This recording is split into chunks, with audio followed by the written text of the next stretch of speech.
చేయవలసిన అవసరత ఎక్కడ ప్రారంభమైంది బైబిల్లో? సువార్త అంటే మీరు మీరు మీరు పాపం చేస్తున్నారు, మీరు రక్షణ పొందాలనంటే ఇదిగో మీకు ఇది అని చెప్పడమే సువార్త. రక్షణ కలుగు చేసే వార్తని ఏమని అంటామనంటే సువార్త అని పిలుస్తాం. ఇప్పుడు ఈ సువార్త బైబిల్లో మనం చూసినట్లయితే ఎక్కడ ప్రకటింపబడినట్లుగా, ఎక్కడ ప్రారంభమైనట్టుగా మనకు కనబడుతుంది. పేతురు రాసిన మొదటి పత్రిక 3వ అధ్యాయం 19-20 వచనాలను ఒకసారి మనం చూద్దాం. దేవుని దీర్ఘశాంతము ఇంకా కనిపెట్టుచుండినప్పుడు పూర్వము నోవాహు దినములలో ఓడ సిద్ధపరచబడుచుండగా అవిధేయులైన వారి యొద్దకు, అనగా చెరలో ఉన్న ఆత్మల యొద్దకు ఆయన ఆత్మరూపిగానే వెళ్ళి వారికి ప్రకటించెను. ఆ ఓడలో కొందరు, అనగా 8 మంది నీటి ద్వారా రక్షణ పొందిరి. నాశనమైపోతున్న ప్రజలు ఉన్నారు, వాళ్ళకు ఒక రక్షణకరమైన స్థలాన్ని చూపెట్టాలి. అక్కడికి పిలవడమే ఏమని చెప్పడం అవుతుంది అంటే సువార్త అవుతుంది. లోకం అంతా దాన్ని ఏమని అనుకుంటుంది అంటే మతంలో కలిపేసే కార్యక్రమం అని అనుకుంటుంది.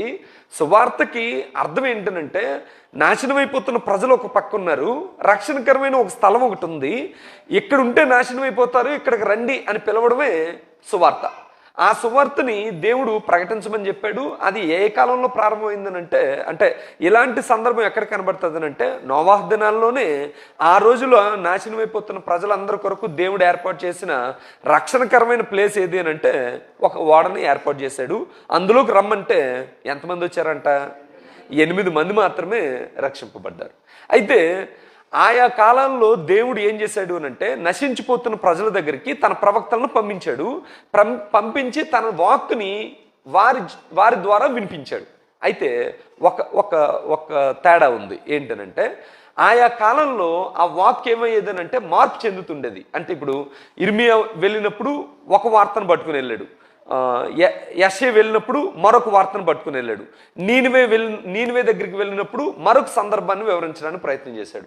ఇలాగూ పాత నిబంధన కాలంలో ప్రవక్తలు చెప్తున్న వార్త ఒక ప్రవక్త నుంచి ఇంకో ప్రవక్తకి సందర్భం మారేది, టాపిక్ మారేది. కానీ క్రొత్త నిబంధనలో సువార్త స్పష్టంగా తెలియజేశాడు.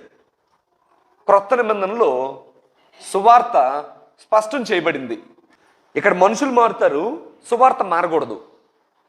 పాత నిబంధన కాలంలో సుమారు 39 పుస్తకాల్లోనూ అనేక మంది ప్రవక్తలు కనబడ్డారు. కనబడినప్పుడు వారి దగ్గర ఉన్న మనుషులు మారారు. అలాగే దేవుని వాక్కు సందర్భం కూడా ఏమైందనంటే మార్పు చెందుతూ వచ్చింది. కానీ ఇక్కడ క్రొత్త నిబంధనకు వచ్చిన తర్వాత మనుషులు మారచ్చు. ఏది? శ్యామ్ పోయిన తర్వాత నాయుడు వస్తాడు, నాయుడు పోయిన తర్వాత సతీష్ వస్తాడు, సతీష్ కాకపోతే మరొకరు యనోష్ గారు పట్టుకుంటారు, చెన్నా గారు పట్టుకుంటారు, రమేష్ పట్టుకుంటాడు. ఇలాగ మనుషులు మారుతారు. కానీ సువార్త మారడానికి అవకాశం లేదు, వాక్కు మారడానికి అవకాశం లేదు, సందర్భం మారడానికి అవకాశం లేదు. ఎందుకనంటే క్రొత్త నిబంధనలో సువార్త ఏం చేయబడింది? స్పష్టం చేయబడింది. వ్యక్తి మారచ్చు, ప్రాంతం మారచ్చు, కానీ ఏం మారడానికి అవకాశం లేదు? సువార్తను మారడానికి అవకాశం లేని విధంగా దేవుడు ఏం చేశాడు అని అంటే క్రొత్త నిబంధనలో సువార్తను స్పష్టం చేశాడు. కొరింథీయులకు పౌలు రాసిన మొదటి పత్రిక 15వ అధ్యాయం 3వ వచనం 4వ వచనం చదువుదాం. మొదట మీకు అప్పగించితిని, అదేమనగా లేఖనముల ప్రకారము క్రీస్తు మన పాపముల నిమిత్తము మృతి పొందెను, సమాధి చేయబడెను, లేఖనముల ప్రకారము 3వ దినమున చాలండి. ఇప్పుడు ఈ సువార్త స్పష్టం చేయబడిందని చెప్పాడు కదా. ఆ సువార్త ఏం స్పష్టం చేయబడింది? ఏంటా ఆ స్పష్టం చేయబడిన సువార్త అంటే ఎంత లేదండి. అది మీకు అర్థమైందా? దేవుడు ఈ ప్రపంచాన్నంతటిని రక్షించడానికి ఇచ్చే ఉపదేశం, ఈ ప్రపంచాన్నంతటికీ రక్షణ కలుగు చేసే ఆ సువార్త ఎంత ఉంటుందో అని అనుకున్నారు పాత నిబంధన భక్తులందరూ కూడా. దేవుడు ఏం చేశాడు? 3 ముక్కల్లో పెట్టాడంటండి. ఏంటనంటే లేఖనముల ప్రకారము యేసు మృతి పొందెను, సమాధి చేయబడెను, లేఖనముల ప్రకారము తిరిగి లేపబడెను. అందుకనే గ్రీస్ దేశస్తులకు కానీ యూదులకు కానీ ఇది ఎలా కనబడింది అంటే, గ్రీస్ దేశస్తులకు వెర్రితనంగా కనబడింది, యూదులకేమో ఆటంకంగా అనిపించింది. కానీ పౌలు చెప్తున్న మాట ఏమిటనంటే, నశించిపోతున్న వారికి రక్షణ కలుగు చేయటకు అది దేవుని శక్తి అయి ఉంది. ఈ దీన్ని ఎంతలో పెట్టాడు అని అంటే, సువార్తని స్పష్టం చేశాడు. యేసుక్రీస్తు మృతి పొందాడు, యేసుక్రీస్తు సమాధి చేయబడ్డాడు, యేసుక్రీస్తు తిరిగి లేచాడు. పౌలు కొరింథీ పట్టణానికి వెళ్ళాడు. కొరింథీ పట్టణానికి వెళ్ళి వారితో ఏమని అంటాడనంటే, నాకున్న జ్ఞానానుసారం, నాకున్న అనుభవాన్ని బట్టి నేను మీకు సిలువ వేయబడిన యేసుక్రీస్తును తప్ప, అంటే స్పష్టం చేయబడిన ఈ సువార్తను కాకుండా మరింకేమైనా ప్రకటిస్తానేమోనని నాకు భయం అవుతుంది. నేను మీ మధ్య వణుకుతోనూ భయముతోనూ ఉన్నాను. ఎందుకనంటే నాకు నచ్చిన మాటలు చెప్పడానికి నాకు అవకాశం లేదు. ఎందుకనంటే సువార్త ఏం చేయబడిందనంటే స్పష్టం చేయబడింది. నేను వచ్చి ప్రకటించిన, నువ్వు వచ్చి ప్రకటించిన, ఎవ్వరు ప్రకటించినా కూడా ఏం ప్రకటించాలనంటే, అమ్మ యేసుక్రీస్తు మన కోసమే చనిపోయాడు, యేసుక్రీస్తు సమాధి చేయబడ్డాడు, యేసుక్రీస్తు 3వ దినాన తిరిగి లేచి సజీవుడిగా కనబడ్డాడు. ఇది సువార్త. నువ్వు ఒకవేళ ఆయన యందు విశ్వాసం ఉంచినట్లయితే నీవు రక్షింపబడతావు. ఇదే సువార్త. అర్థమైందా లేదా? అయితే దేవుడు ఈ సువార్తని క్రొత్త నిబంధనలో స్పష్టం చేసిన ఆయన ఈ సువార్తను ప్రకటించడానికి మనుషులను ఏర్పాటు చేశాడు. 12 మంది అపోస్తులను యేసుక్రీస్తు వారు ఈ సువార్త నిమిత్తమే ప్రత్యేకించుకున్నారు. మత్తయి రాసిన సువార్త 4వ అధ్యాయం 18 నుంచి 22 వచనాల్లో ఒకసారి మనం చూద్దాం. యేసు గలిలయ సముద్ర తీరమున నడుచుచుండగా పేతురు అనబడిన సీమోను, అతని సహోదరుడైన అంద్రియా అను 2 సహోదరులు సముద్రములో వలవేటి చూచెను. వారు జాలర్లు. యేసుక్రీస్తు వారు అపోస్తులను ఎన్నుకుంటున్నప్పుడు ఒక 2 గురించే నేను మీకు చెప్తాను. ఆ 2ని ఎన్నుకుంటున్నప్పుడు యేసుక్రీస్తు వారు ఏం చెప్పారు అని అంటే, చదవండి నాన్న. వారు జాలర్లు, ఆయన నా వెంబడి రండి, మనుషులను పట్టు జాలర్లుగా చేయుదును. వారి జాలర్లు, వారికి అర్థమయ్యే భాషలో చెప్తున్నాడు. చేపలు పట్టుకుంటున్న మిమ్మల్ని నేను ఎలాంటి వారుగా చేస్తాను అని అంటే, మనుషులను పట్టే జాలర్లుగా మిమ్మల్ని చేస్తాను, మీరు నా వెంబడి రండి అని అన్నాడు. మిగతా వారికి ఏం చెప్పుండి ఉంటాడు? మిగతా వారికి ఏం చెప్పినా కూడా ఆయన ఉద్దేశం మాత్రం, ఆయన చెప్పే విషయం ఏమిటనంటే, సువార్త ఏం చేస్తుంది అని అంటే మనుషుల్ని పట్టుకుంటుంది, మనుషుల్ని పిలుస్తుంది. అది సువార్త యొక్క ఉద్దేశం. తర్వాత మరొక అపోస్తులుని దేవుడు ఎన్నుకున్నాడు. ఆయన అపోస్తులుడైన పౌలు. అపోస్తుల కార్యాలు 26వ అధ్యాయం 18వ వచనం ఒకసారి చూద్దాం. మనుషులను చీకటిలో నుండి వెలుగులోనికి, సాతానాధికారము నుండి దేవుని వైపునికి, నా యందలి విశ్వాసము చేత పాపక్షమాపణ పరిశుద్ధపరచబడిన వారిలో స్వాస్యమును పొందినట్లు వారి కన్నులు తెరచుటకే నేను నిన్ను వారి యొద్దకు పంపెదనని చెప్పాను. అంటే యేసుక్రీస్తు వారు చెప్తున్న మాట ఏమిటనంటే, మనుషులను పట్టే జాలర్లుగా చేస్తానని వారితో చెప్పాడు. ఇక్కడ వీరితో ఏం చెప్తున్నాడు అంటే, మనుషుల కన్నులు తెరుచుటకు నిన్ను ఎన్నుకొన్నాను. ఎవరండి వీళ్ళు? అపోస్తులు. మరొక పదంలో చెప్పాలి అంటే సువార్థికులు. ఈ సువార్థికుల్ని ఎన్నుకున్నప్పుడు యేసుక్రీస్తు వారు ఏం చెప్తున్నారు అని అంటే, మనుషులను పట్టే జాలర్లుగా చేస్తాను అని చెప్పి 12 మంది అపోస్తులను పిలిచాడు.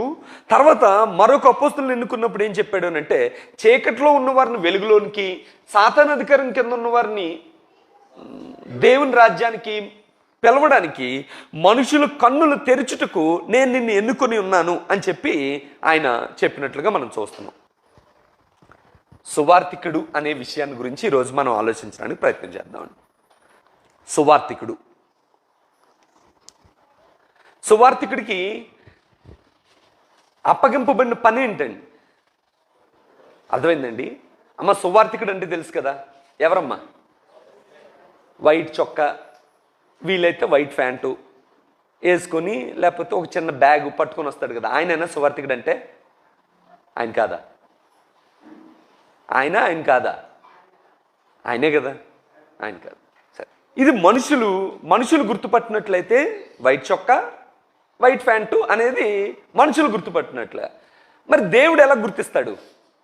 దేవుడు గుర్తించేది వైట్ చొక్కా వైట్ ప్యాంట్ వేసిన ప్రతి వాడిని సువార్థికుడని వాడు ఇక్కడ రాసుకోవచ్చేమో, ఇక్కడ బ్యాడ్జ్ తగిలించుకోవచ్చేమో, వాడిని దేవుడు సువార్థికుడిగా గుర్తించడు. మరి ఎవరిని గుర్తిస్తాడు? దేవుడు కొన్ని పనులు అప్పచెప్పాడు, దేవుడు కొన్ని కార్యక్రమాలు అప్పగించాడు. ఎవరికి? సువార్థికుడికి. వాడు ఆ పనులు ఎవరైతే చేస్తున్నారో వారినే ఏమని పిలుస్తాడు అని అంటే సువార్థికుడిగా గుర్తిస్తాడు. మీకు అర్థమైందా లేదండి? అర్థమైందండి అప్పారావు గారు? మీరు గుర్తించినా గుర్తించకపోయినా మీరు దేవుడు అప్పగించిన కార్యక్రమాలు చేస్తుంటే మిమ్మల్ని దేవుడు ఎలా గుర్తిస్తాడు అని అంటే సువార్థికుడిగా గుర్తిస్తాడు. అయితే ఏ పనులు అప్పగింపబడ్డాయి, ఎలాంటి కార్యక్రమాలు సువార్థికుడికి అప్పగింపబడ్డాయి అనే విషయం మనకు తెలియాలి. అర్థమైందండి? అప్పుడు ఏ కార్యక్రమాలు అప్పగించబడ్డాయండి సువార్థికుడికి? రక్షించుట. ఈ భూమి మీద సువార్థికుడి జాబ్ అనేది చాలా తక్కువగా కనబడుతుందేమో, ఏమో నాకు తెలీదు.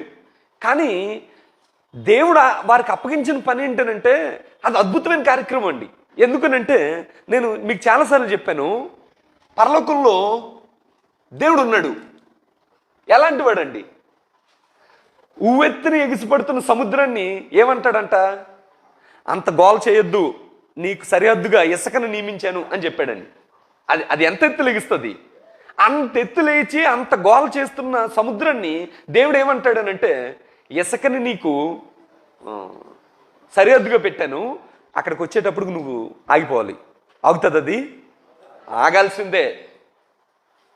తుఫాన్ ఉంది, అక్కడి వరకు మొత్తం ఊర్లు ముంచుకొని వచ్చేస్తుంది. దేవుడు ఏమన్నాడనంటే నీ పని అయిపోయింది, ఇంకా ఆగిపో అని అన్నాడు. నా ఫోర్స్ ఆగట్లేదు అని అంటదా? ఆహా, ఆగమంటే ఆగాల్సిందే. మరి ఆ మహాశక్తి అని లేకపోతే పరలోకంలో దేవుడు ఉన్నాడు, ఆయన ఎంతటి సర్వశక్తిమంతుడండి, మొత్తం ఎంతటి సర్వశక్తిమంతుడో. అలాంటి సర్వశక్తిమంతుడితో తగాదా పెట్టుకున్న వాళ్ళు ఎవరు అంటే లోకము. రేపు పోయి అతనితో పెట్టుకున్నవి ఏంట్రా అని అంటాం కదా. మన ఊర్లో ఏ ఎమ్మెల్యేతోనో లేకపోతే కార్పొరేటర్తోనో లేకపోతే ఎవడో బాగా డబ్బులు బలిసిన ఒక ఫ్యామిలీ ఉంటే ఆ ఫ్యామిలీతోనే మనం తగు పెట్టుకున్నాం అనుకోండి. తెలిసిన వాళ్ళందరూ ఏమంటారు అని అంటే అరే వాళ్ళతో ఎందుకు పెట్టుకున్నారా అని అంటారు. ఎందుకనంటే వాడు ఏమైనా చేయగలడు, డబ్బులు ఖర్చు పెట్టి ఏమైనా చేయగలడు. అంటే చిన్న బలం మనకన్నా ఎక్కువ ఉన్నోడితోనే మనం పోటీ పెట్టుకుంటే ఇబ్బంది. అలాంటిది లోకం ఎవరితో కలహం పెట్టుకుందంటండి? దేవుడితోనే కలహం పెట్టుకుందంటండి. ఏం చేయగలడు ఆయన? ఏమైనా చేయగలడు ఆయన. అలాంటి లోకము అయితే దేవుడు ఎంత గొప్పడనంటే వీళ్ళు సమాధాన పడతామని అడగలేదంటండి. ఆయనే ఏమన్నాడనంటే నేనే మీతో సమాధాన పడతాను. మనకి నిజంగా ఆశ్చర్యం వేయాలి అసలు. నువ్వు మాతో సమాధాన పడడం ఏంటి? నువ్వు అనుకుంటే ఏం చేయాలనంటే కాల్తో అది మమ్మల్ని నాశనం చేసేయాలి. కానీ నువ్వు మాతో ఏం చేస్తున్నావు అంటే మాకు షేకండ్ ఇస్తానంటావేంటి? అయితే ఈ సమాధాన పడ్డానికి మధ్యలో ఎవరు వచ్చారు అంటే యేసుక్రీస్తు వారు వచ్చారు. యేసుక్రీస్తు వారు వచ్చి ఆ సమాధాన పరిచయ కార్యక్రమాన్ని ఏమన్నాడనంటే సమాధాన పరిచర్య అన్నాడు. ఈ సమాధాన పరిచర్య ఇప్పుడు ఎవరు చేస్తున్నారు అంటే దీనినే సువార్త అన్నారు. ఈ లోకాన్ని పట్టుకొని ఈ దేవుడి దగ్గరికి తీసుకుని వెళ్ళి నాయనా మీరు సమాధాన పడండి అని చెప్పే పరిచర్య ఏంటనంటే సమాధాన పరిచర్య ఎవరిదనంటే ఈ గ్రామంలో పరిచర్య చేస్తున్న సువార్థికుడిది. మీకు అర్థమైందండి? అందుకనే ఆ పని ఏంటనంటే ఆత్మలను రక్షించే కార్యక్రమం, ఆత్మల్ని రక్షించే కార్యక్రమం. తర్వాత ఇంకేం పరిచర్య అప్పగింపబడిందండి సువార్థికుడికి? సంఘమును కట్టుట. సువార్త ఎక్కడ ప్రకటింపబడుతుందో ఆ సువార్త ఏం చేస్తుంది అంటే సంఘాన్ని కడతది. సంఘాన్ని కట్టడం అంటే బిల్డింగ్ కట్టడం కాదు, సంఘము. అంటే ఇప్పుడు రోడ్డు మీద కూర్చున్నావు, నిన్న రోడ్డు మీద కూర్చున్నాడు సంఘం అంతా వచ్చేసిందా అని అంటాం. ఏంటి సంఘం అంటే ఎక్కడెక్కడే ఎతకడానికి అవ్వదు. ఎందుకనంటే మనమే సంఘము. ఎవరైతే సువార్త విని రక్షింపబడతారో ఆ రక్షింపబడిన వారందరూ ఎలా కట్టబడతారు అని అంటే సంఘంగా కట్టబడతారు. నువ్వు సువార్త కూడికి రాలేదేమ్మా, సంఘం అంతా రావాలి అని. సంఘం ఏంటంటే నేను కూడా సంఘమే అనేది అన్నమాట. ఆ సువార్త ఏం చేస్తుందంటే సంఘాన్ని కడుతుంది. అప్పుడు అపోస్తలుడైన పౌలు ఏమంటాడనంటే నేను మీ ప్రాంతంలో సంఘాన్ని కట్టాను, నా చేత దేవుడు కట్టించాడు అని చెప్పాడు. అంటే సువార్థికుడికి అప్పగించే పని ఏంటంటే సంఘాన్ని కట్టాలి. ఆ సంఘాన్ని కట్టడం అనే మాటలోనే ఇంకేముంటుందనంటే ఆ సంఘంలో ఉన్న వాళ్ళందరూ కూడా యేసుక్రీస్తు స్వారూప్యాన్ని సాధించినట్లుగా తయారు చేయాలి. సంఘాన్ని కట్టడం అని అంటే ఏదో నలుగురు గుంపుని తయారు చేయడం కాదు. ఆ నలుగురు కూడా యేసుక్రీస్తు యొక్క స్వభావంలోకి మార్పు చెందినట్లుగా వారిని ఆత్మీయంగా కట్టడాన్ని సంఘాన్ని కట్టడం అని అంటారు. తర్వాత తిమోతితో చెప్పాడు కదా, నీకు అప్పగింపబడిన బోధన గురించి నువ్వు జాగ్రత్తగా ఉండు అని. కాబట్టి బోధించడానికి పని అప్పగింపబడింది. ఇంకే పరిచర్య, ఇంకా అనేకమైన ఉన్నాయి. ఉదాహరణకు పెద్దలు నియమించే పని ఎవరిది? సువార్థికుడిదే. ఇలాగ మీరు ఎన్ని రాసుకుంటారో మీరు రాసుకోండి అని నా ఉద్దేశం. ఎన్ని పనులు అప్పగించాడు అనేది చెప్పడం నా ఉద్దేశం కాదు. కానీ సువార్థికుడికి పని అప్పగింపబడుతుంది. ఎలాగూ అని అంటే ఇదిగో ఆత్మలు రక్షించే పని సువార్థికుడిది, సంఘాన్ని కట్టే పని సువార్థికుడిది, ఆ సంఘం క్రీస్తు స్వారూప్యంలోకి వెళ్ళినట్లుగా చూసుకునే కార్యక్రమం కూడా సువార్థికుడిది, బోధించే కార్యక్రమం సువార్థికుడిది, పెద్దలు నియమించే కార్యక్రమం సువార్థికుడిది. అలాగే మీరు ఎన్ని రాసుకుంటారో అని రాసుకోండి. అయితే సువార్థికుడు ఎలాంటి పరిచారకుడై ఉండాలి, లేకపోతే తన అప్పగింపబడిన పని పట్ల ఎలాంటి ఉద్దేశాన్ని కలిగి ఉండాలి అనే విషయాన్ని ఈరోజు మనం చూడడానికి ప్రయత్నం చేద్దాం. తిమోతికి పౌలు రాసిన 2వ పత్రిక 2వ అధ్యాయం 1 నుంచి మనం చదువుకుందాం. క్రీస్తు యేసునందున్న నా కుమారుడా, కృపచేత బలవంతుడు కమ్ము, నీవు అనేకమైన సాక్షుల ఎదుట నా వలన వినిన సంగతులను ఇతరులకు బోధించుటకు సామర్థ్యము గల నమ్మకమైన మనుషులకు అప్పగింపుము. ఇప్పుడు అపోస్తలుడైన పౌలు ఎక్కడున్నాడు? చెరసాల్లో ఉన్నాడు. ఈయన ఎక్కడున్నాడు అని అంటే ఎఫ్ఎస్సి అనే పట్టణంలో సువార్త పరిచర్య చేస్తూ అక్కడ ఉన్నాడు. ఇప్పుడు ఇంతకాలం అయిన తర్వాత ఒక ఉత్తరం రాస్తూ ఏమని చెప్తున్నాడు అని అంటే, నాయన నీకు అప్పగించబడిన సువార్తని నేను నీకు ఎలాగ అప్పగించాను, నువ్వు కూడా ఇతరులకు అప్పగించు. అయితే వారు ఎలాంటి వారు అయి ఉండాలి? సేమ్ మీ క్యాస్ట్ అయి ఉండాలి, మీ ఇంటి పేరుతో మ్యాచ్ అవ్వాలి. అలా చెప్తున్నాడా? సువార్తను ఎవరికి అప్పగించాలని అంటే, సార్ వీళ్ళకి ఈ అబ్బాయికి ఉద్యోగం ఏమీ రావట్లేదండి, సువార్తకి మీతో తిప్పుకోండి అని అనకూడదు అంటండి.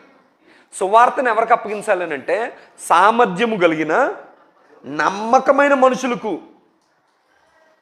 అబ్బా ఎలాంటి మాట వాడాడో చూడండి. సువార్తను ఎలాంటి వరకు అప్పగించాలని అంటే సామర్థ్యము కలిగిన నమ్మకమైన మనుషులకి ఈ పని అప్పగించండి అని చెప్పాడండి. అప్పుడు ఎలా ఉండాలి అని చెప్తున్నాడండి. ఆ సామర్థ్యం కలిగిన సువార్థికుడు, ఆ నమ్మకమైన మనుషులు ఎలాంటి వారు అయి ఉండాలని చెప్తున్నాడు అని అంటే, పౌలు సువార్థికుడు ఏ విధంగా ఉండాలని ఒక 3 ఉదాహరణలు చెప్పాడు. ఆ ఉదాహరణలు చెప్పుకొని మనం ముగించేసుకుందాం. 2వ అధ్యాయం 3వ వచనం చదవండి. క్రీస్తు యేసు యొక్క మంచి సైనికుని వలె శ్రమ అనుభవించు. అంటే ఎవరితో పోల్చాడు సువార్థికుడిని ఇక్కడ? సైనికుడితో పోల్చాడండి. సోల్జర్, మిలిటరీలో ఉంటారు కదా, వాళ్ళతో పోల్చాడు. పోల్చి ఏమంటున్నాడు అంటే, సైనికుడితో ఎందుకు పోల్చాడనంటే ఆ డ్రెస్ వేసుకోమని కాదు, లేకపోతే జీజస్ సోల్జర్స్ అని చెప్పి మనం బ్యానర్ కొట్టడానికి కాదు. మరి దేనికి అది పెట్టాడు అని అంటే, సైనికుల్లో ఒక లక్షణం ఉంటుంది. ఆ లక్షణం ఎవరిలో ఉండాలి అని అంటే సువార్థికుల్లో ఉండాలంటండి. ఏంటి ఆ లక్షణం చెప్తున్నాడు చూడండి. సైనికుడు ఎవడును యుద్ధమునకు పోవునప్పుడు తన్ను దండులో చేర్చుకొనిన వానిని సంతోష పెట్టవలనని ఈ జీవన వ్యాపారంలో చిక్కుకొనడు. సైనికుడిలో ఉండే లక్షణం ఏంటనంటే, సైనికుడికి ఉన్న లక్షణం ఏంటనంటే, తను యుద్ధం చేస్తున్నప్పుడు ఈ జీవన వ్యాపారంలో చిక్కుకోడంటండి.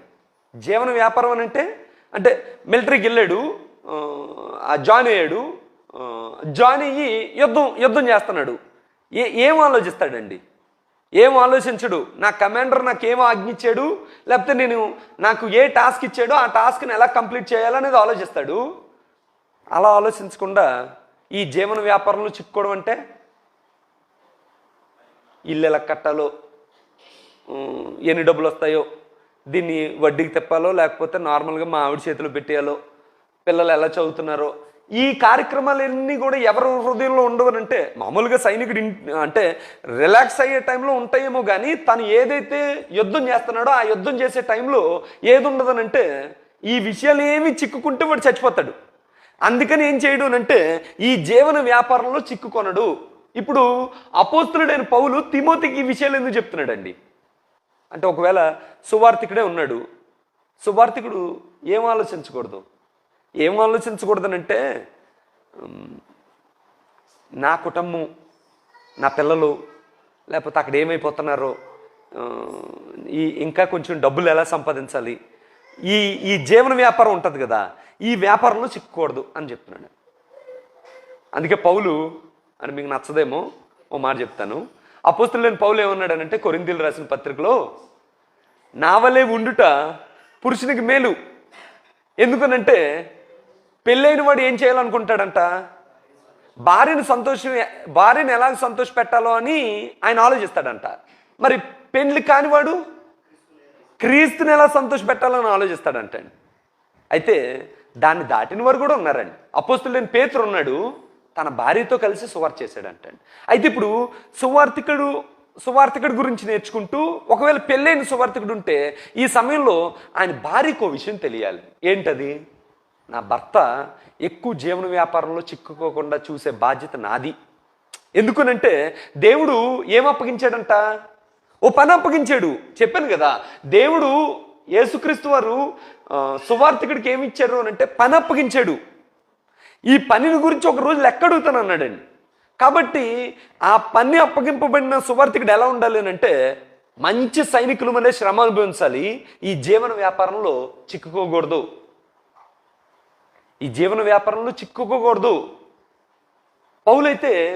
పౌలుకి ఆ ఇబ్బంది లేదండి. అంటే ఆ ఇబ్బందిని తొలగించుకున్నాడు ఆయన.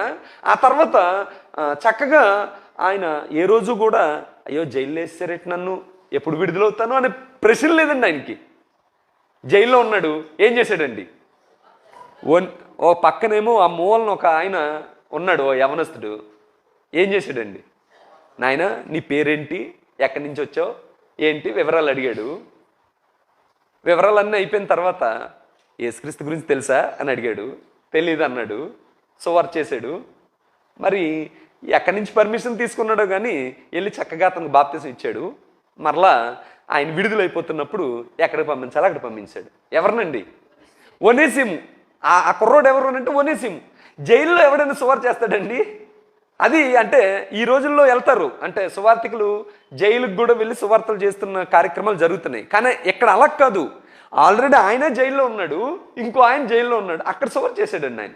అంటే ఏం లేదు అని అంటే ఈ జీవన వ్యాపారంతో సంబంధం లేదు ఆయనకి. ఏమని అనుకుంటున్నాడు అని అంటే ఒకటే ఒక కార్యక్రమం అనుకుంటున్నాడు. ఏంటనంటే నన్ను దండులో చేర్చుకున్న వాడిని నేను సంతోషపెట్టాలి. ఎలా సంతోషపెట్టాలి? ఏం చేస్తే నా పై యజమాని సంతోషపడతాడు, ఏం చేస్తే ఇంకా నా ప్రభువు నన్ను చూసి సంతోషపడతాడు అనే ఆలోచన అంటాడు. అమ్మ, ఆడవాళ్ళకి బాధ్యత ఉన్నదా? ఉందంటండి, ఉంది. ఆడవాళ్ళు స్టేజీల మీద నించొని పాఠం చెప్పొద్దని చెప్పాడు కానీ, సంఘంలో మౌనంగా ఉండమని చెప్పాడు కానీ, వారు కూడా సువార్త పనిలో మాతో కలిసి చక్కగా ప్రయాణం చేయొచ్చు. మాకన్నా ఎక్కువగా సువార్తని అనేక మందికి చేరవేయడానికి మీరు ప్రయత్నం చేయొచ్చు. ఆ అవకాశాన్ని దేవుడు మీకు ఇచ్చాడు. అప్పుడు మీ హృదయాల్లో ఉండాల్సిన మాట ఏంటనంటే, నేను మొట్టమొదటి చెప్పాను కదా, శ్యామని తడతాడేమో ఈవేళ సువార్తకుడికి వెళ్ళకపోతే అని కానీ, లేకపోతే అందరూ వెళ్తున్నారు నేను కూడా వెళ్ళకపోతే బాగోదేమో, ఇలాంటివి అనుకుని రాకండి. అలాంటివి అనుకుని రావడం కన్నా ఉండిపోవడం మంచిది. అయితే సువార్త చేస్తున్నప్పుడు మీ హృదయాల్లో ఉండాల్సింది ఏంటనంటే, నా ప్రభువుని నేను సంతోషపెడుతున్నానా, నా ప్రభువుని సంతోషపెట్టడానికి నేను ఈ కార్యక్రమం చేయాలి అని అనుకుని సువార్త చేయమంటున్నాడండి. ఎందుకనంటే సువార్థికుడు మంచి సైనికుని వల్లే ప్రవర్తించాలి. మంచి సైనికుడు ఏం చేస్తాడనంటే ఈ జీవన వ్యాపారంలో చిక్కుకోకుండా తన్ను దండులో చేర్చుకున్న వాడిని సంతోషపెట్టవాలని తను పాటుపడతాడంటాడు. రెండో ఉదాహరణ చెప్తున్నాడండి. రెండో ఉదాహరణ ఏంటనంటే 5వ వచనం, మరియు జట్టి అయిన వాడు పోరాడినప్పుడు జట్టి అయిన వాడు నియమం ప్రకారం పోరాడతాడు.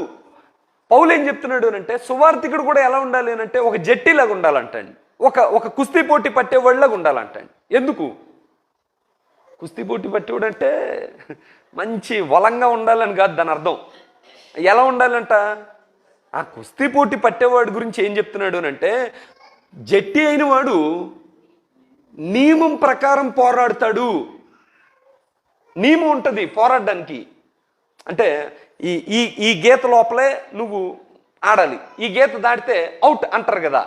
అలాగూ వాడు ఏం చేస్తాడనంటే రన్నింగ్ రేస్ పెట్టారు, ముందున లైన్స్ ఉంటాయి కదా, ఈ లైన్స్లోనే వారు పరిగెట్టాలి.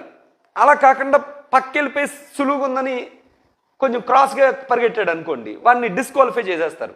ఇప్పుడు ఈ పోరాడడానికి వచ్చిన వాడు ఏం చేయాలని అంటే నియమం ప్రకారం పోరాడాలి. అప్పుడు నియమం ప్రకారం ఎందుకు పోరాడాలి చెప్పాడండి అక్కడ. జట్టి అయిన వాడు పోరాడినప్పుడు నియమం ప్రకారం పోరాడుకుంటే వాడికి కిరీటం దొరకదు. కాబట్టి దేనికోసం పోరాడాలి? కిరీటము పొందుటకు. కొరింథీయులకు పౌలు రాసిన మొదటి పత్రిక 9వ అధ్యాయం 24వ వచనం సార్ మనం చూద్దాం.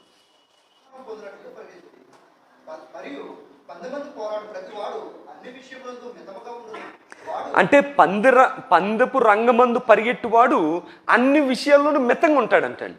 అంటే వాడు తీసుకునే తిండి, వాడు పడుకునే సమయం, ఇవన్నీ కూడా వెరీ క్యాలిక్యులేటెడ్గా ఉంటాయంటండి. ఇప్పుడు మనం ఫంక్షన్కి వెళ్ళాం, ఎలా తింటామండి? అందరూ ముసిముసి నవ్వులు నవ్వుతున్నారు. ఎలా తింటాం? మన ప్లేట్ ఎలా ఉంటుంది? నిండుగా ఉంటుందండి. ఒకవేళ మనం నిండుగా పెట్టకపోయినా కూడా పక్కన ఉన్నవాడు ఏంటంటే కొంచెం వేసుకో అని అంటాడండి. ఎందుకనంటే మనం అంటే మంచి భోజనం ప్రియులం మనం అందరం. ఇప్పుడు జట్టి అయిన వాడు ఉన్నాడు, అంటే పరుగు పందుల్లో పోరాడాలి అని అనుకునేవాడు ఉన్నాడు. ఎంత తింటాడండి? మనం తినే తిండి తిండు, వాళ్ళకి ఏదో డైట్ ఉంటుందండి, ఆ డైట్ ప్రకారమే తింటాడండి. మనం ఎవరో ఫ్రెండ్ వచ్చాడు, కబుర్లు చెప్పుకొని ఉన్నాం, టైం ఎంత అయింది? 12 అయింది, 1 గంట అయింది, 2 కూడా అయినా కూడా పడుకోం. ఎందుకనంటే మనకు నియమం ఏం లేదు. ఎగ్జామ్ రాయడానికి సిద్ధపడుతున్నాడు, గ్రూప్ 1కి ప్రిపేర్ అవుతున్నాడు, ఎలా పడుకుంటాడండి? ఎప్పుడు పడుకుంటాడు? ఎప్పుడు లెగిస్తాడండి? వాడికి నియమం ఉంటుంది. నియమం లేని జాతిలకు బిహేవ్ చేయడు, నియమం ప్రకారం బతుకుతాడు. ఎందుకనంటే వాడికి ఒక గోల్ ఉంది, వాడికి ఒక చేరుకోవాల్సిన గమ్యం ఉంది.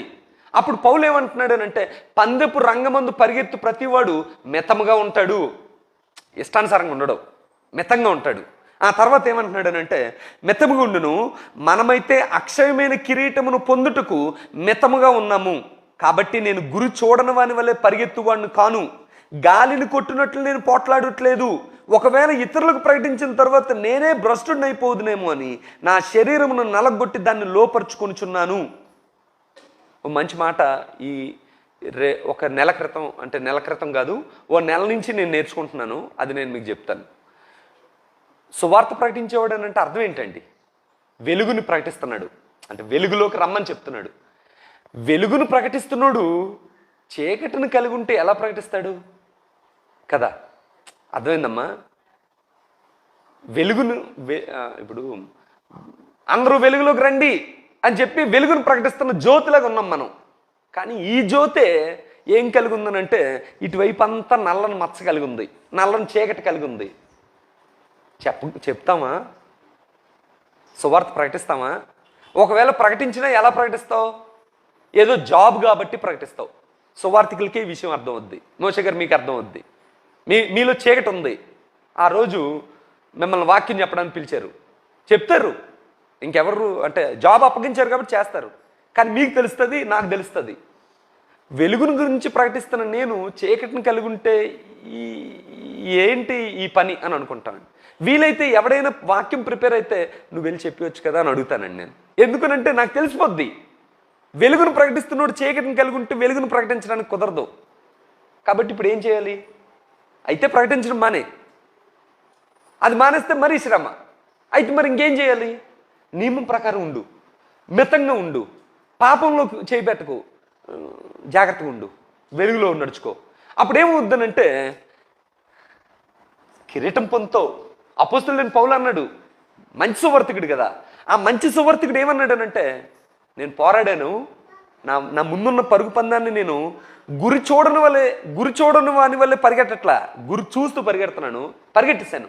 ఇప్పుడు ఏముంది నా కోసం? నీతి కిరీటం నా కొరకు దాచబడి ఉంది, నేను వెళ్ళి దాన్ని పొందుకుంటాను. అయితే నేను మాత్రమే కాదు, నాలాగే మీరు అందరూ పొందుకోవాలని నేను కోరుకుంటున్నాను అని చెప్పాడండి నేను. కాబట్టి ఇప్పుడు ప్రతి సువార్థికుడు కూడా ఎలా ఉండాలి అంటే నియమం ప్రకారం పోరాడబడి ఉండాలి. అమ్మ మొట్టమొదటి చెప్పాను కదా, ఈరోజు ఈస్టరు, సంఘం అమాంతంగా ఇప్పుడున్న సంఖ్య కాస్త డబల్ అవ్వాలంటే ఏం చేయాలండి? ఈస్టర్ మ్యూజికల్ ఈవెంట్ అని పెట్టాను అనుకోండి, అర్థమైందా? ఈస్టర్ మ్యూజికల్ ఈవెంట్ అని పెట్టారు అనుకోండి, ఈ ఈ ఈ కౌంట్ డబల్ అవుద్దండి. మీరు నమ్ముతారో లేదో, మీరు ఇంకా వెనక్కి వెళ్ళాల్సి ఉంటుంది అప్పుడు. కానీ ఏంటి తప్పానండి? నియమం తప్పాను, స్పీడ్ పరిగెట్టేస్తున్నాను, కానీ నియమం తప్పి పరిగెట్టేస్తున్నాను. అప్పుడు ఏమంటాడండి? నాయన నువ్వు క్వాలిఫై అవ్వలేదురా, పక్కెళ్ళి, కిరీటం నాకు లేదు. కిరీటం కావాలంటే అమ్మ నువ్వేం చదువుతున్నావు? అమ్మ చదువుతున్నావా? ఎగ్జామ్ పెట్టారు, ఏదో పెన్సిల్ తెమ్మంటారు, ఏంటిది? అప్సరా పెన్సిల్ తెచ్చుకొని మార్క్ చేయండి అన్నారు. నీకు కొంచెం ఇది ఎక్కువ, పెన్సిల్తో పెట్టబెట్టి చండాలంగా మంచి ఇంక్ పెన్ కొనుక్కొని వెళ్తున్నానని చెప్పి ఇంక్ పెన్తో పెట్టావు, అన్నీ కరెక్ట్గా రాసావు. ఏమవుతావు? నువ్వు డిస్క్వాలిఫై అవుతావు. ఎందుకనంటే నువ్వు దేని ప్రకారం నడవలేదు, నియమం ప్రకారం లేదు. గైడ్ లైన్స్ ఉంటాయి, గైడ్ లైన్స్ ప్రకారం వెళ్ళాలి. నీకు నచ్చినప్పుడు చేసేస్తానంటే కుదరదు. గైడ్ లైన్స్ ఇదేంటండి? దీన్ని ఏమనుకుంటారు అంటే బైబిల్ తలగడ కాదు ఇదేంటనంటే గైడ్ లైన్స్. పరలోకం చేరుకోవాలి అని అంటే నీకు గైడ్ లైన్స్ ఉంటుంది కదా, మాన్యువల్ బుక్ ఉంటుంది కదా, ఇది. ఇప్పుడు ఈ సువార్థికుడు ఏం చేయాలి అంటే ప్రకటన వచ్చేసింది కదా కానీ ఇష్టం వచ్చినట్టు చేసేయడానికి అవదు. ఎలా చేయాలంట? నియమాలు ఉన్నాయి. ఎక్కడ ఉన్నాయి? ఇందులో ఉన్నాయి. నియమం ప్రకారం పోరాడాలి. అప్పుడు నాకేమొస్తుంది అంటే జీవకరేటం ఇస్తానంట. తర్వాత లాస్ట్గా మరొక ఉదాహరణ చెప్పాడు, అది చెప్పేసి ముగించేసుకుందాం. 6వ వచనం ఒకసారి చూద్దాం. పాటుపడిన వ్యవసాయకుడు అయితే ఏం చేస్తాడనంటే బాగా కష్టపడతాడు కదండి. అన్ని జాబుల్లోకి వెళ్ళా కష్టమైన జాబ్ ఏదనంటే రైతుదే. ఇంకేదైనా ఉండొచ్చు కానీ అంత కష్టం మరి ఇంకెక్కడ ఉండదు. రైతుది కష్టం. ఇప్పుడు ఈ రైతు ఏం చేశాడంట? పాటుపడ్డాడు. పాటుపడి ఏం చేశాడు అంటే దేనికోసం పాటుపడ్డాడు? మొదటి ఫలములను పాలు పంచుకున్నట్టుకు. ఆ మొదటి పంట ఏదైతే ఉందో అది నాకు రావాలి అని అంటే, ఆ ఫలాలను నేను భుజించాలి అని అంటే నేనేం చేయాలి అని అంటే పాటు పడాలి వ్యవసాయకుల్లాగా.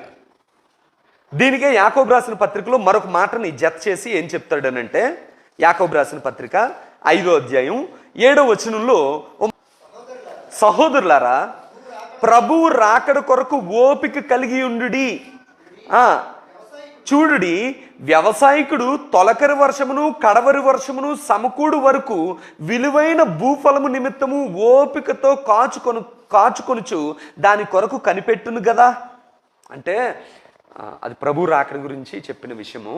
అయితే వ్యవసాయకుడి గురించి ఆలోచిస్తున్నప్పుడు వ్యవసాయకుడు ఎలా ఉంటాడంటే అంటే ఇప్పుడంటే బోర్లు అవి వచ్చేసాయి, కానీ చాలా వరకు ఇది వరకట్లో దేని మీద ఆధారపడేవారు అని అంటే తొలకరి వర్షము కడవరి వర్షము ఈ పీరియడ్ ఉంటుంది కదా, ఆ పీరియడ్ అంతా కూడా వర్షాలు పడాలి.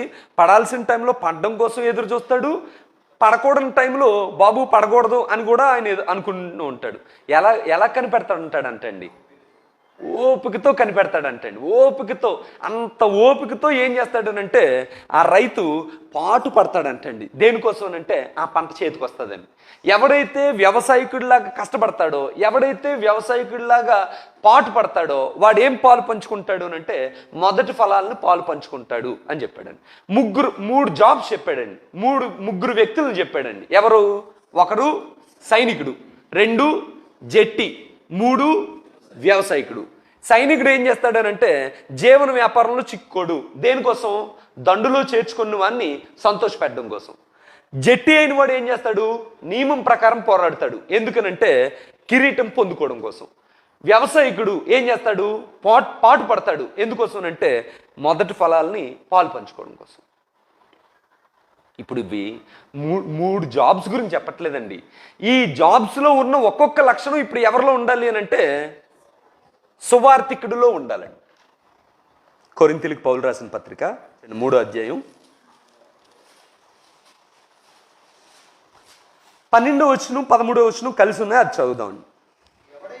ఎవడైనను ఈ పునాది మీద బంగారము, వెండి, వెలగల రాళ్ళు, కర్ర, గడ్డి, కొయ్యకాలు మొదలైన వాటితో కట్టిన ఎడల వాని పని కనబడును, ఆ దినము దాన్ని తేటపరచును, అది అగ్ని చేత బయలుపరచబడును.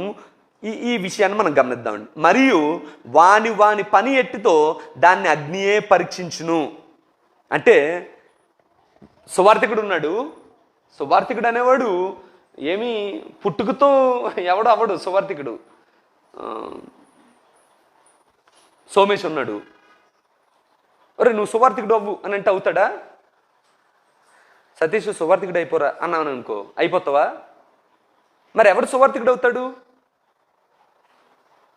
అది చెప్పలేరండి. మీ అబ్బాయా? ముందు మీ అబ్బాయి, ఓకే. నీ పేరేంట్రా తమ్ముడు?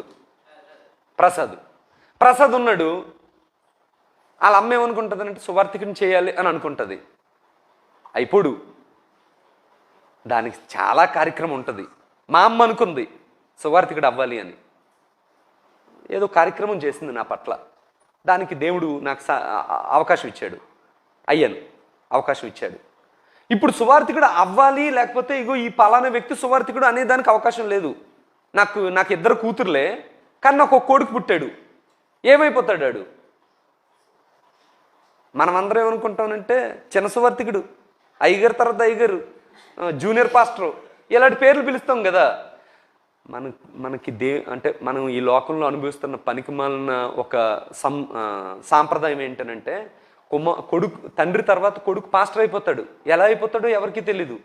ఆ వచ్చిన 4 మాటలు ఏవో బట్టి పట్టుకొని చెప్పేస్తుంటాడు, వాడు పాస్టర్ అయిపోయినట్టు అనుకుంటారు. కానీ సువార్థికుడు అలా లేదు. యాక్చువల్గా మనకి సాల్మన్ అన్ని కిందసారి వాక్యంలో చెప్పారు, మోషే తన కొడుకు ఎవరిని కూడా తర్వాత నాయకుడిగా తయారు చేయలేదు. మోషేకి 2 కొడుకులు ఉన్నారు, కానీ 2 కొడుకుల్ని నాయకుడిగా చేయలేదు. మరి ఎవరిని చేశాడంట? అంటే నాయకత్వపు లక్షణాలు ఉంటాయి, సువార్థికుడి లక్షణాలు కొందరిలో ఉంటాయి. వాళ్ళు దేవుడే నియమించుకుంటాడు. వాడు స్టేజ్ మీద నించొని చెప్పే సువార్థికుడు కాదు, వాడు గ్రామంలో వీధుల్లో తిరిగే సువార్థికుడు అవుతాడు. అప్పుడు ఇలాంటి సువార్థికుడు ఉన్నాడు కదా, ఈ సువార్థికుడిని దేవుడు ఎన్నుకొని ఏం చేస్తాడు? ఆ చర్చిలో వచ్చిన చందా అంతా తీసుకొని చెప్తాడా? సువార్థికుడికి మొట్టమొదటి చేసే పని ఏంటనంటే పని అప్పచెప్తాడు దేవుడు, పరిచర్య అప్పచెప్తాడు, పని అప్పచెప్తాడు. అప్పుడు ఈ పని అప్పచెప్పిన తర్వాత కూడా ఏమంటున్నాడు అంటే చివరిలో ముగింపు పని ఏం చేయబడుతుంది అంటండి, పరీక్షింపబడును. పని పరీక్షింపబడుతుంది. నువ్వు గడ్డితో చేసావా, బంగారంతో చేసావా, వెండితో కట్టావా, ఎలా కడతావో కట్టు. కానీ లాస్ట్లో ఏం చేస్తాడనంటే అగ్ని ఈ పనిని పరీక్షిస్తుంది అంటండి. ఆ పని నిలవబడితే రక్షణ, నువ్వు సేఫ్లో ఉంటావు, కిరీటం వస్తుంది. లేనట్లయితే ఇబ్బంది పడతావు. అందుకనే అపోస్తులైన యాకోబు రాసిన పత్రిక 3వ అధ్యాయం 1వ వచనంలో ఏమనుంటుందనంటే బోధకులైన మీకు మరి కఠినమైన తీర్పు అని అన్నాడు. తర్వాత అపోస్తులైన పౌలు ఏమన్నాడనంటే మీ అందరికీ ప్రకటించిన తర్వాత నేను ఎక్కడ భ్రష్టుడిని అయిపోతానేమోనని నాకు భయంగా ఉంది. అంటే అందరినీ ఎలా కడుతున్నాడు? నియమం ప్రకారం ఉండండి అని అంటున్నాడు, శ్రమ పడాలి అని చెప్తున్నాడు, పాటు పడాలి అని చెప్తున్నాడు. చెప్పి ఒకవేళ ఈ సువార్థికుడు ఏమయ్యాడు అంటే పడిపోయాడు అనుకోండి, తాను నిల్చున్నానని తలంచుకొని ప్రతివాడు పడిపోయే అవకాశం ఉంది కదా, అలాగ పడిపోయాడు అనుకోండి, అప్పుడు ఏమవుద్ది? మొత్తం పోద్ది కదా. అందుకని పౌలు ఏం చేస్తున్నాడనంటే నేను భ్రష్టుడిని అయిపోతానేమోనని శరీరాన్ని నలగొట్టుకుంటున్నాడు అంటండి. కాబట్టి మంచి సువార్థికుని వలె ప్రతివారు ఉండడానికి ప్రయత్నం చేద్దాం. ఒకవేళ అపోస్తులైన పౌలు ఏమంటాడనంటే ఆయన చెరసాల్లో పెట్టేశారు. ఫిలిప్పీలకు పౌలు ఉత్తరాన్ని రాస్తూ ఏమంటాడనంటే నేను ఎందు నిమిత్తమైతే పిలువబడ్డానో, సువార్త నిమిత్తం పిలువబడ్డాను, ఆ సువార్తను ఉన్నట్లుగా ప్రకటించినట్లుగా నా కొరకు మీరు అందరూ ప్రార్థన చేయండి అని చెప్పాడు. మీరు సువార్థికులుగా ఉండాలి, నేను సువార్థికుడిగా ఉండాలి. ఒకవేళ ఇంకా సువార్త అనే బాధ్యతను చక్కగా పట్టుకున్న వ్యక్తి ఏం చేయాలని అంటే ఆ పనిని చక్కగా చేయనట్లు ఆ సంఘం అంతా అతని కొరకు ప్రార్థన చేయాలంటాడు. నా గురించి ఎప్పుడు అప్పారావు గారు కానీ మిగతా సభ్యులు కానీ నాకు చెప్తుంటారు, మీ మీ గురించి మేము ప్రార్థన చేస్తున్నామండి అని. నాకు తెలిసి మీరు అందరూ ప్రార్థన చేస్తారు నా గురించి.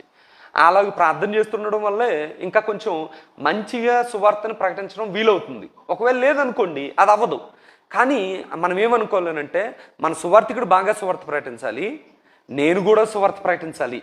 ఒకవేళ నీకు సువార్త ప్రకటించే అంత తలాంతు నీకు లేదనుకోండి, అప్పుడు సువార్థికుడితో పాటు తిరిగే పనిలో నువ్వు పాలు పంచుకోవాలి. అర్థమైందా లేదా? మీ మీ పిల్లలను కూడా మీరు ఏం చేయాలనంటే, నాయన ఈరోజు ఖాళీగా ఉన్నట్టున్నావు, శ్యామనితో పాటు అక్కడ ఎక్కడికి వెళ్తున్నాడు అంటే ఎల్లు అని అనాలి.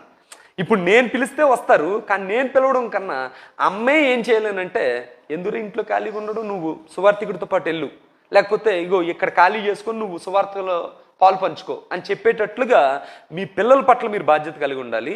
సంఘంలో ఉన్న పెద్దవాళ్ళందరూ కూడా సువార్తను ఇంకెలాగ జరిగించాలి అనే విషయంలో జాగ్రత్తను కలిగి ఉండాలి. అర్థమైందండి? అందరికీ వందనాలు.